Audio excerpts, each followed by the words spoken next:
quando a gente começa a falar do BPC, é natural que a gente tenha que voltar nossa atenção para a Seguridade Social, né? Porque a Seguridade Social ela é esse tripé, né? Esse conjunto de políticas que juntas se organizam para trazer a proteção social, né, para os cidadãos brasileiros. A gente sabe que elas, né, embora exista muita sinergia, mas elas também, né, possuem, cada uma delas, a sua regulamentação e a sua forma de operar.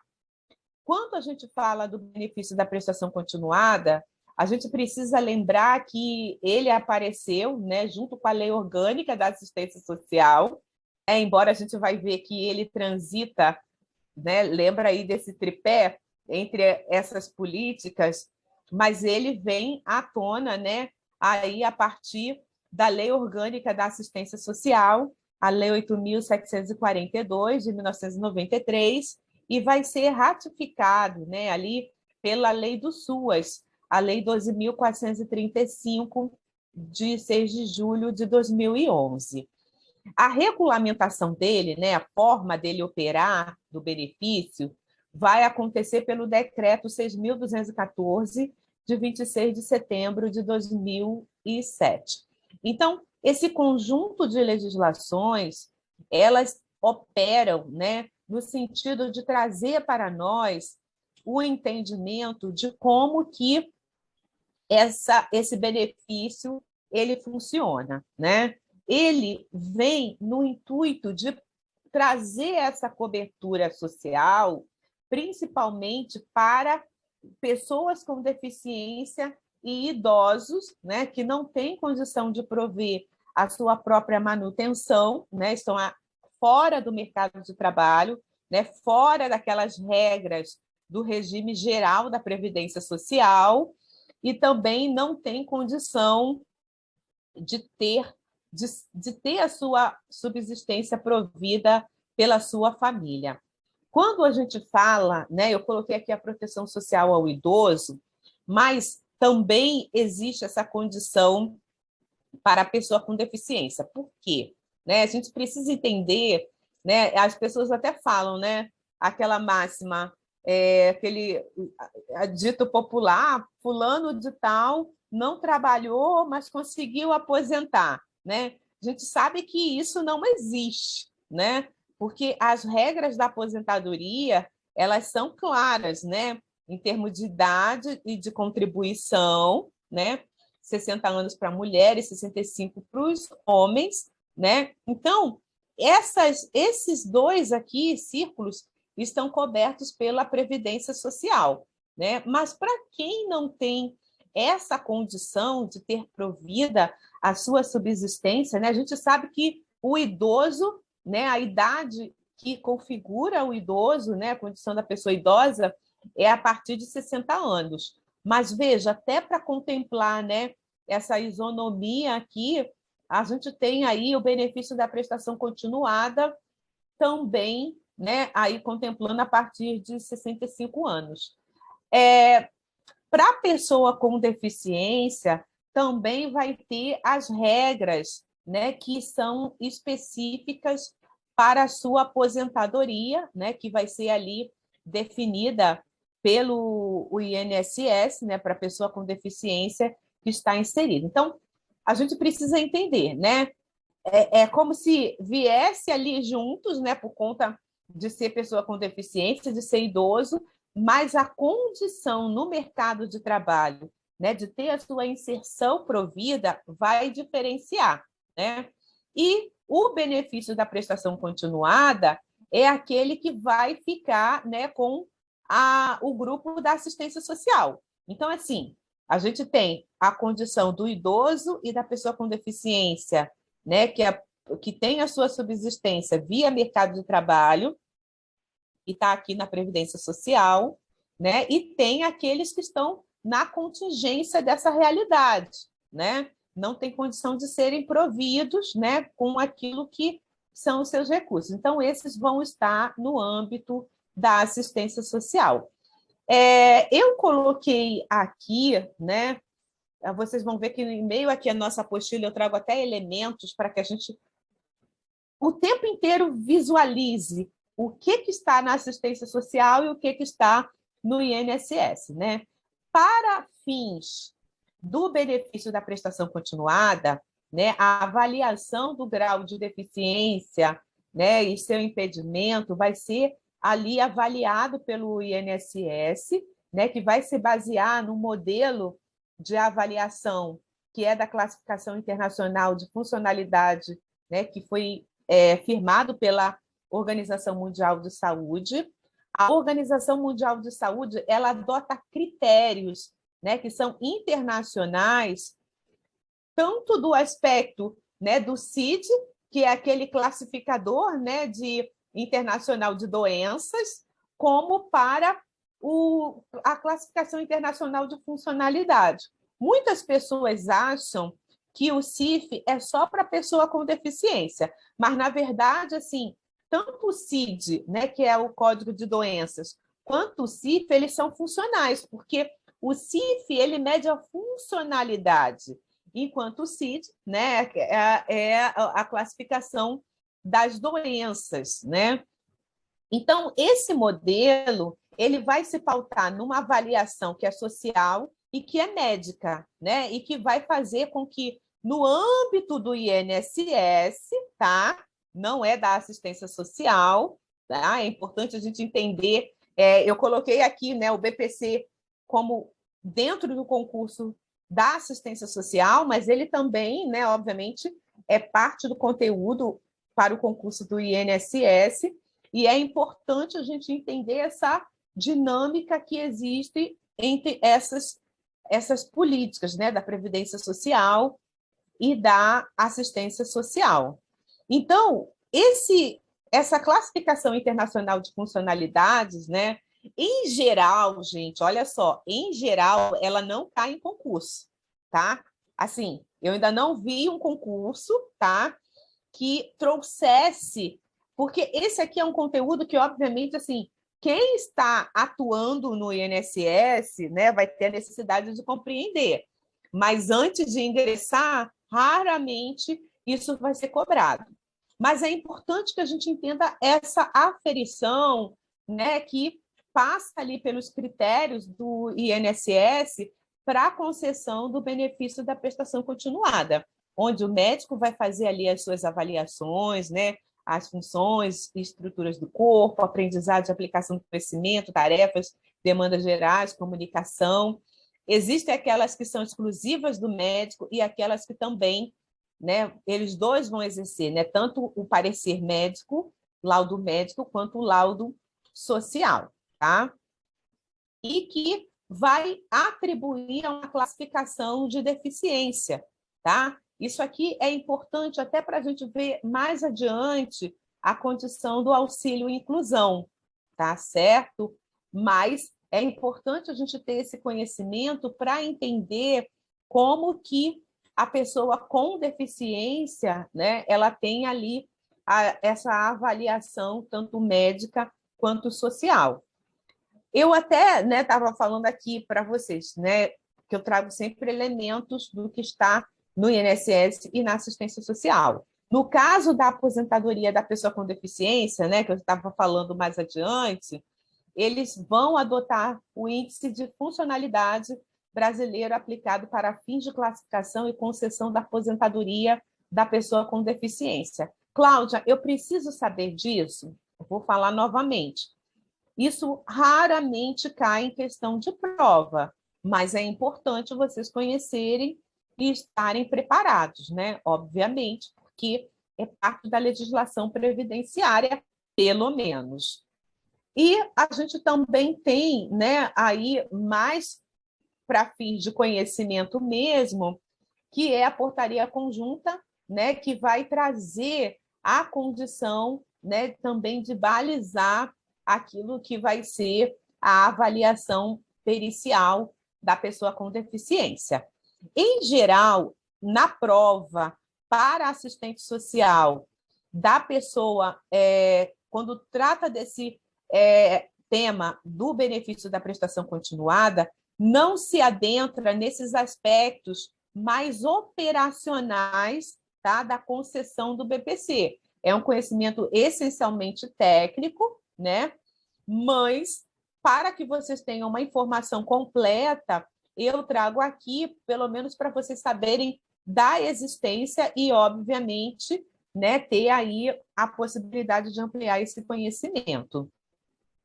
O benefício da prestação continuada, né, ele faz essa dança das cadeiras, né? Eu abri aqui a nossa aula falando da Seguridade Social, do tripé, né, da assistência, da Previdência Social e da saúde. Mas o benefício da prestação continuada, ele faz também uma transitação entre essas diferentes políticas, né? Até o presente momento, olha como vocês já me viram falar, né, de tantas coisas que estão no Instituto Nacional, né, de Seguro Social, né, que é ligada à Previdência Social, né, e que faz toda aquela parte, né, operacional de concessão do benefício, tanto do aspecto das avaliações, quanto também da operacionalização, como a gente falou aqui, né, a perícia médica e social para a concessão do benefício parte da assistência social, é parte da previdência social.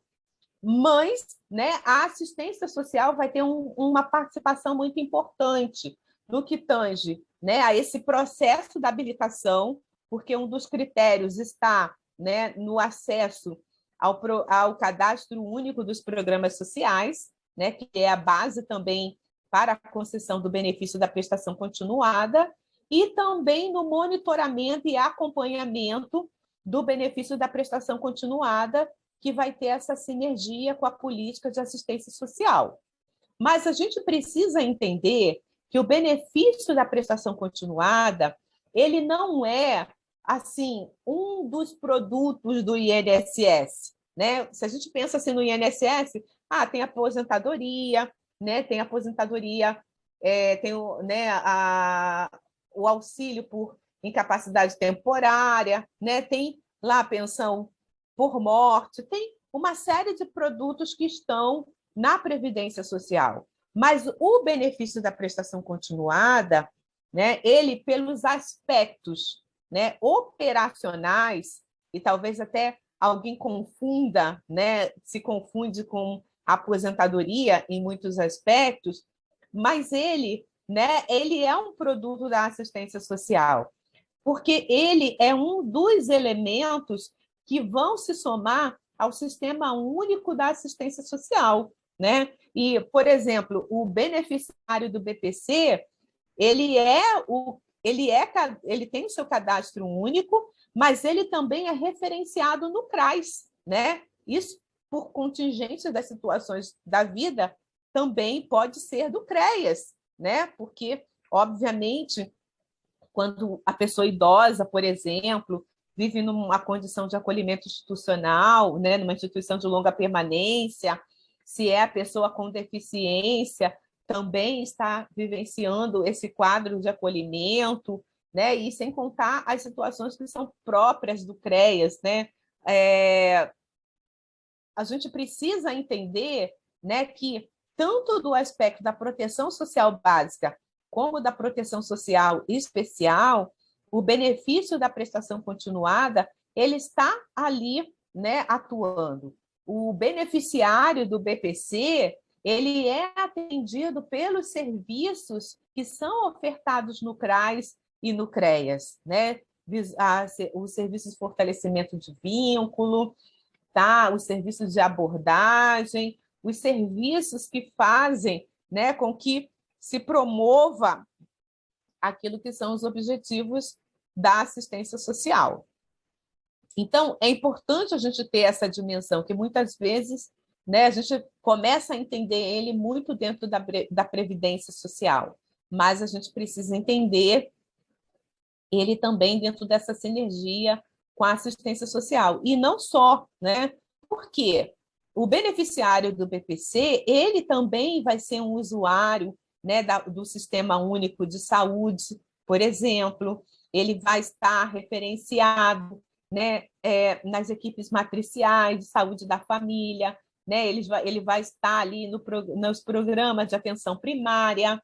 Então, né, ele também está, né, circulando pelas políticas, demais políticas, sem contar, né, as pastas, né, de esporte, né, que muitos programas que se chama para a pessoa idosa, né, do lazer, do trabalho, né, que hoje, né, mesmo, né, dentro dessa lógica do benefício da prestação continuada, né, ainda se trabalha na expectativa aí de inserção desse idoso, né? A gente tem visto isso cada vez mais presente. Então, a gente precisa entender essa relação que o BPC tem com as demais políticas setoriais, tá? Então, só para ser aqui um pouco mais didática, eu criei esse quadrinho aqui para a gente visualizar bem, né? O que tem para cima talvez tenha te confundido, né? O que é assistência social, o que é o BPC no INSS, mas a gente pode, né, criar aqui, né, uma organização quando a gente pensa na assistência social, participando desse processo de habilitação, né, fazendo todo aquele trabalho, né, de cadastro daquele usuário ali no CAD único, né, fazendo o acompanhamento desse beneficiário no âmbito do SUAS, além do programa de monitoramento e avaliação do benefício da prestação continuada. Enquanto que o INSS faz toda aquela parte da operacionalização, né, e tem também a prerrogativa da concessão e da suspensão. Só para que, vou avançar um pouco mais aqui, porque eu trouxe aqui uma arte que não é minha, tá até a fonte aqui, mas ela ilustra bem esse caminho, né, para que a gente está falando aqui dessa sinergia, né, entre a previdência social e a assistência social, porque o requerente, né, ele vai fazer a busca, né, do BPC, né, muitas vezes nem tem a busca, né, muitas vezes o CRAS precisa fazer a busca ativa, a gente sabe, né, porque nem toda pessoa idosa, a pessoa com deficiência tem essa informação, esse entendimento. É constante a necessidade de busca ativa para a inserção dessa população, né, dentro desse benefício, que é um direito social, e eles vão entrar aí, né, pelo CRAS, ou posto de cadastro do CAD único dentro do município, né, e a partir daí que ele vai ingressar no sistema do INSS, tá? E a pessoa com deficiência também não é diferente, né? Ele começa lá pelo CRAS antes de entrar no sistema do INSS. Então, quando a gente tem essa compreensão daquilo que, né, esse benefício significa, né, como algo que dentro da Política Nacional de Assistência Social está muito ligada a uma das seguranças que é a busca dessa Política Nacional de Assistência Social afiançar, né, que é a segurança da renda, né? Então, essa segurança da renda, né, e junto com ela virá, né, da acolhida, né, e as demais, faz com que seja, né, ali uma proteção social efetiva e integral, né, dada ali a essa população, tanto o idoso quanto a pessoa com deficiência. Bom, a gente precisa entender que dentro dos programas sociais, dentro dos seus critérios, a composição familiar pode ser diferenciada, né?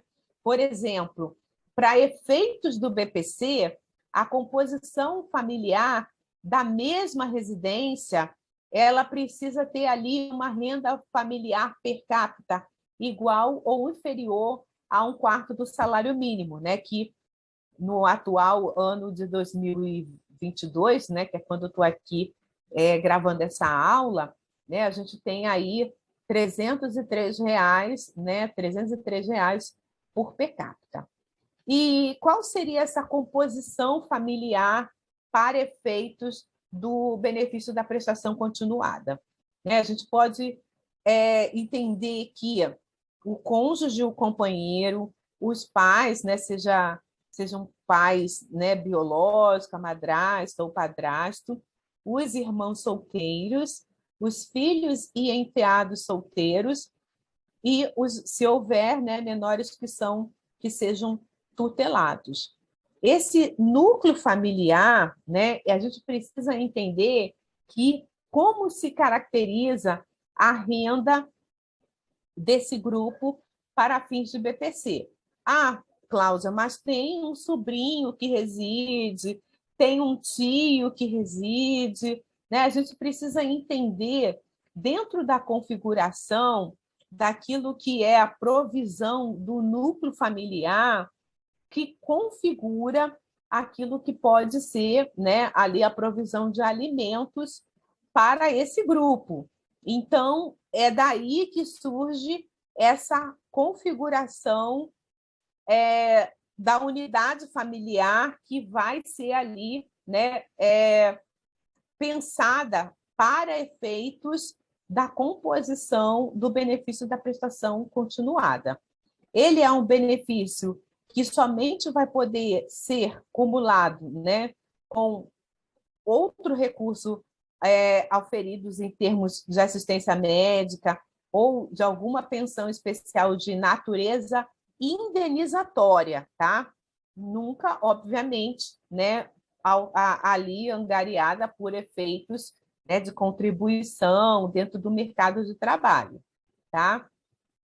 E existe, né, ali uma alteração dentro do quadro do benefício da prestação continuada que vai permitir com que haja a ampliação da per capita familiar mensal para meio salário mínimo em determinados aspectos, tá? Isso, obviamente, né, faz com que haja aí uma sensibilização do legislador no intuito de entender, né, esses casos mais severos de vulnerabilidade social, né, de risco social.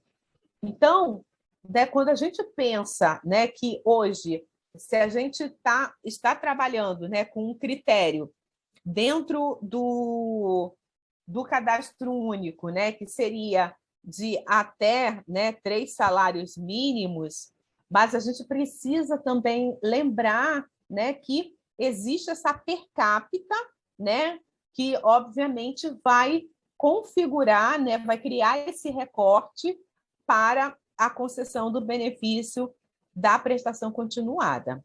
Então, né, há uma ampliação dessa per capita, né, para meio salário mínimo, né, considerando ainda aqueles critérios da organização familiar, desde que existam alguns fatores, né? Então, quais seriam os fatores que poderiam incidir para a ampliação, tá, dessa renda mensal familiar per capita? Primeiramente, é o grau da deficiência, né? Aqui, se for no caso da pessoa com deficiência, eu coloquei algumas informações aqui para complementar o entendimento de vocês, né? Porque eu falei lá em cima que, para efeitos de aposentadoria da pessoa com deficiência, existem as aferições, né, as avaliações construídas dentro da Previdência Social. Mas há uma ânsia, né, de existir um modelo único da avaliação biopsicossocial da deficiência, mas a gente ainda não tem, né, esse critério, né, está aí em elaboração esses estudos técnicos. O que a gente tem, né, é algo que, dentro dessa avaliação biopsicossocial da pessoa com deficiência, né, seja aí estabelecido, mas esse grau da deficiência também, né, vai partir daquela aferição que já é conhecida. A dependência de terceiros para o desempenho de atividades básicas da vida diária, né? Isso aqui pode recair sobre a pessoa com deficiência, pode recair também como critério para o idoso, e além do comprometimento do orçamento do núcleo familiar, né, que obviamente vai incidir, né, sobre aquela per capita, mas que esse orçamento ele tenha exclusivamente gastos médicos, com tratamento de saúde, com fraldas, com alimentos especiais e com medicamentos do idoso ou da pessoa com deficiência que não são disponibilizados gratuitamente pelo Sistema Único de Saúde, né, ou com serviços não prestados pelo SUAS, desde que comprovadamente necessários à preservação da saúde e da vida. Então, obviamente, isso aqui vai ser avaliado dentro dos aspectos sociais, né, dentro do parecer social, dentro do laudo médico, para que ocorra essa ampliação do benefício. Eu fiz aqui essa separação para que vocês, né, entendam de forma mais clara que os elementos a serem considerados para ampliação da per capita familiar. Né? No caso do idoso, a dependência de terceiros para atividades básicas e o comprometimento do orçamento familiar, enquanto que para a pessoa com deficiência, o grau da deficiência e o comprometimento do orçamento familiar. Onde que se afere isso, Cláudia? Bom, obviamente, isso aqui vai depender de uma perícia, né, social, né, além daquilo que é a perícia médica, que vai atestar o grau da deficiência também. E esses levantamentos aqui, né, será feito no intuito de fazer com que, né, seja ali o parecer social encaminhado para que essa realidade de ampliação da per capita possa acontecer, tá bom? O benefício, ele tem aí uma avaliação contínua a cada 2 anos, tá? Obviamente, é um momento também onde a assistência social, né, vai ter um papel muito importante, tá?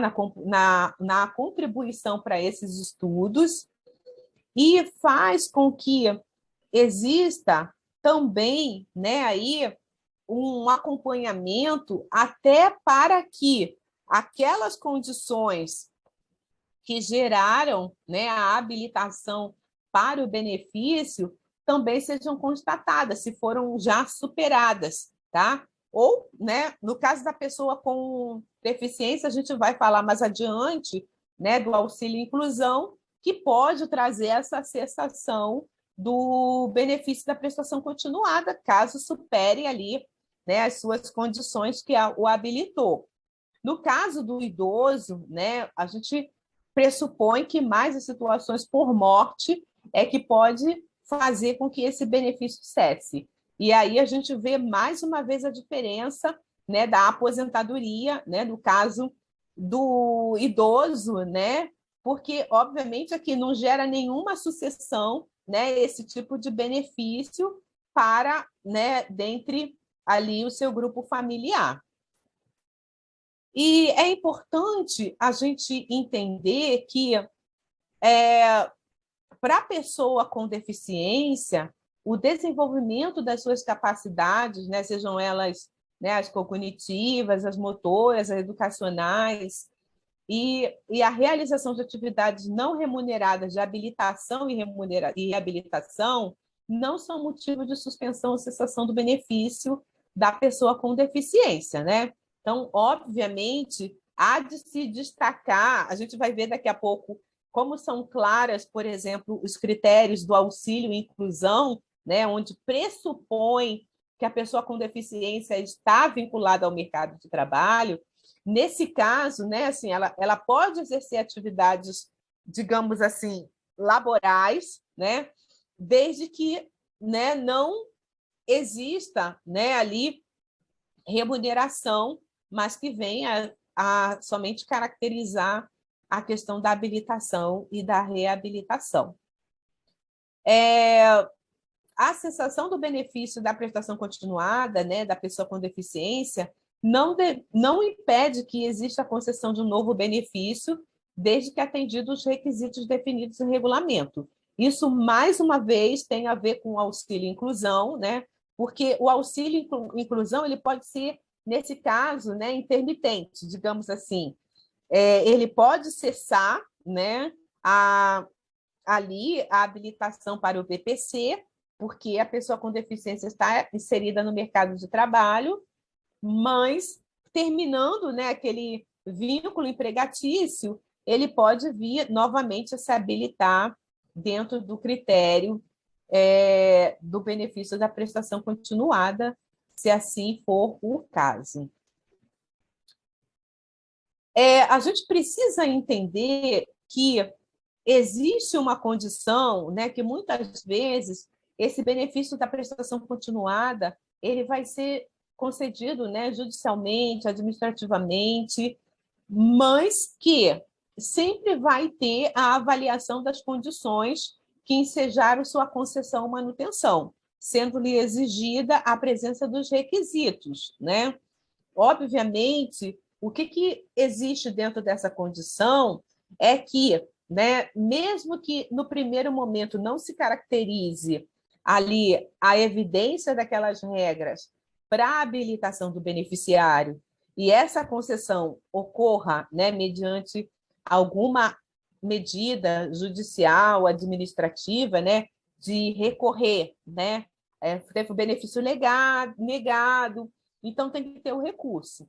Obviamente, isso não vai dispensar, né, a avaliação daquilo que são os critérios, né, da concessão e da manutenção, para que haja aí um entendimento de que há realmente uma condição de habilitação, né? As colegas que atuam em perícia, elas lidam muito com essa realidade, né? Porque elas precisam caracterizar dentro ali da perícia que, né, embora tendo sido negado no primeiro momento por conta de alguns critérios, né, outros vão reunir elementos para que traga o beneficiário para os critérios, né? Ou seja, os critérios nunca vão mudar, nunca vai ter precedentes, né, fora daquilo que a lei já prevê, mas, né, reunindo as informações dos aspectos periciais, vai ter a condição, né, de fazer jus tanto no recurso administrativo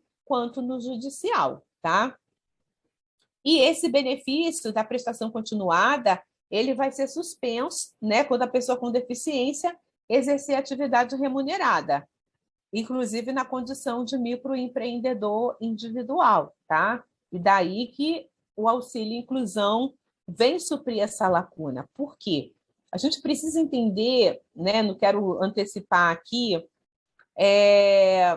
essa condição, né, do auxílio, o auxílio inclusão, no primeiro momento, ele, né, assim, afasta, né, essa condição de fazer jus à pessoa com deficiência do benefício da prestação continuada, né, mas ele, por outro lado, vem atendendo a uma dinâmica de cada vez mais ampliação do espaço de trabalho, né, para a pessoa com deficiência.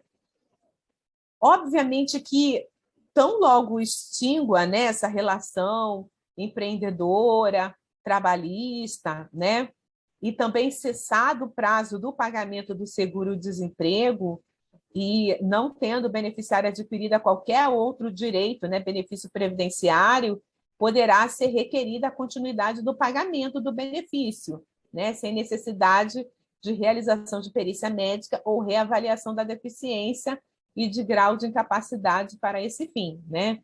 Obviamente, respeitando sempre os limites, o período de revisão. Agora, nunca vai contar, tá, para critérios ali de renda familiar, tá, da pessoa com deficiência. O outro benefício, tá, porque a lei permite agora, né, que um outro membro da família também tenha o benefício da prestação continuada e também, né, aqueles salários, né, recebidos na condição de aprendiz não vai suspender, tá? Pode ser cumulado no caso da pessoa com deficiência limitado a 2 anos, né, de recebimento concomitante.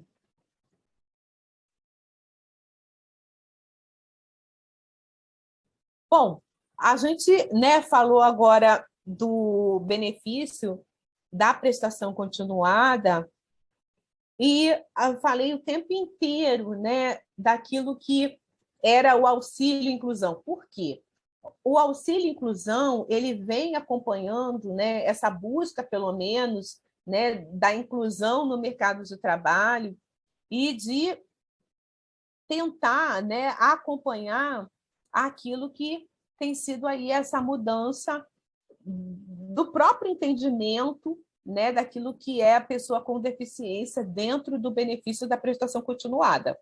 Então, o auxílio inclusão, mesmo tendo o seu nome específico criado pela Lei 14.166, 176, de 22 de junho de 2021, né, fez agora um ano, ele, né, ele está ali numa relação de complementariedade, né, das regras do benefício da prestação continuada. Nesse caso aqui, é exclusivo da pessoa com deficiência, né? Então, esse auxílio vai conceder meio salário mínimo, tá, para a pessoa com deficiência que conseguir se inserir no mercado de trabalho, né? Então, é um incentivo também para que essa pessoa com deficiência, a gente tem visto aí, né, à medida que também, né, a gente consegue lutar pelos direitos da pessoa, por exemplo, com deficiência intelectual, né, de desenvolver a sua potencialidade e todos os outros tipos de deficiência. Então, isso vai fazendo com que, né, também se afaste dessas condições que o habilitaram no benefício da prestação continuada. E aí, o auxílio inclusão, ele vem trazer, né, alguns critérios para que essa pessoa com deficiência, né, que tem deficiências consideradas, olha lá nossa classificação acima, moderada ou grave, né, possa receber esse meio salário mínimo, né? E quais seriam os critérios para concessão? Ele pode ter BPC, tá? Olha aí, ele pode continuar com seu BPC e ele pode trabalhar, tá? Desde que essa remuneração seja até 2 salários mínimos, tá bom? E, obviamente, né, ele trabalha de forma formal, né? Não seja nenhum trabalhador informal. Ele tem o seu cadastro único, né? Tem ali a sua regularidade enquanto no seu cadastro pessoa física, atenda aos critérios do benefício da prestação continuada, tá? E que existem casos excepcionais, né? Esses 2 quadradinhos aqui, mais para o finais, eles estão relacionados, né, a quem recebeu o BPC dos 5 últimos anos anteriores ao início do trabalho, né? Então, essa pessoa também pode receber o auxílio inclusão, né? Aí tem que olhar para aquela regra aqui, olha, remuneração de até 2 salários mínimos e seguro obrigatório, tá? Ou ele teve, né, o seu benefício lá, o BPC suspenso, tá? Mas ele agora atende a algum desses critérios, então ele pode também ter aí o auxílio inclusão. Novamente, né, eu volto aqui a dizer, tal qual aquela lógica do benefício da prestação continuada, no cálculo da renda familiar, no auxílio inclusão, também não vão entrar, tá, as remunerações daquele núcleo familiar igual ou inferior a 2 salários mínimos, nem renda de estágio, nem de aprendizagem, tá, para efeitos de cálculo desse valor familiar. O auxílio inclusão, tá, ele vai ser devido a partir da data do requerimento, né? E esse valor de 50% do benefício da prestação continuada, né? Meio salário mínimo. E aí não vai poder ser acumulado, né? A não ser dentro daquelas outras regras que eu falei lá em cima, com o benefício da prestação continuadas, salvo, né, até 2 salários mínimos. A aposentadoria, né, aí aqui são benefícios do INSS mesmo, não pode, né? Tanto o seguro-desemprego também não pode ter essa condição de receber o auxílio inclusão. E essa condição, né, vai cessar tão logo, né, ele deixa de atender os critérios para o benefício da prestação continuada e também para os critérios de auxílio e inclusão. Agora, essa condição, né, do impacto que é da participação no mercado de trabalho, da redução de desigualdades, do exercício de direitos e liberdades fundamentais da pessoa com deficiência, né, vai estar sob o poder executivo, né, a necessidade de regulamentar a avaliação desses impactos, né? Dentro da lei, eu não coloquei aqui, mas ela prevê uma revisão dentro de 10 anos, tá? Das condições que esse auxílio e inclusão propiciou, porque ele, né, termina sendo uma ação, né, afirmativa no intuito de fortalecer e empoderar essa pessoa com deficiência dentro do mercado de trabalho, né, e aí na concessão daquilo que são condições, né, para que essa redução de desigualdades aconteça. Bom, a gente vai ficando por aqui, tá? A gente vai entrar agora nos exercícios para que a gente treine aí um pouco aquilo que a gente estava aqui conversando. Por quê? Né? Se você reparar, muitas provas, como prova da Banca Sebrasp, né? As principais bancas, a Fundação Carlos Chagas, a Fundação Getúlio Vargas, o que elas vão cobrar em relação ao benefício da prestação continuada. Em geral, né, as cobranças elas passam, né, dentro da própria regulamentação, né? A funcionalidade, o que a legislação traz.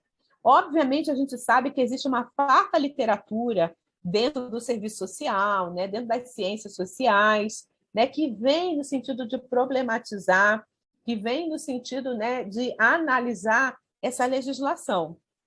Salvo, né, raríssimas exceções dessas bancas, essas condições não caem, né? Porque assim, a gente poderia estar falando, o que diz a Sônia Drive, o que diz, né, os demais autores a respeito disso, né? Obviamente, eles vão trazer, né, ali a vertente, né, analítica desse programa, né? Eu vou dizer da Seguridade Social de uma forma em geral. Mas na grande maioria das bancas, das provas, e a gente vai poder treinar isso largamente lá na nossa plataforma, vocês vão ver que passa essencialmente por essa condição, tá? O que eu trago aqui, e é o que eles cobram, né? Vocês podem ver que é uma síntese, né? Assim, para a nossa cabeça ficar organizada em relação à legislação, que é um conteúdo muito denso, né? Mas que a gente precisa ter aí a habilidade de lidar com familiaridade com esses conceitos e essa operacionalização do programa, tanto do benefício da prestação continuada, quanto do auxílio e inclusão.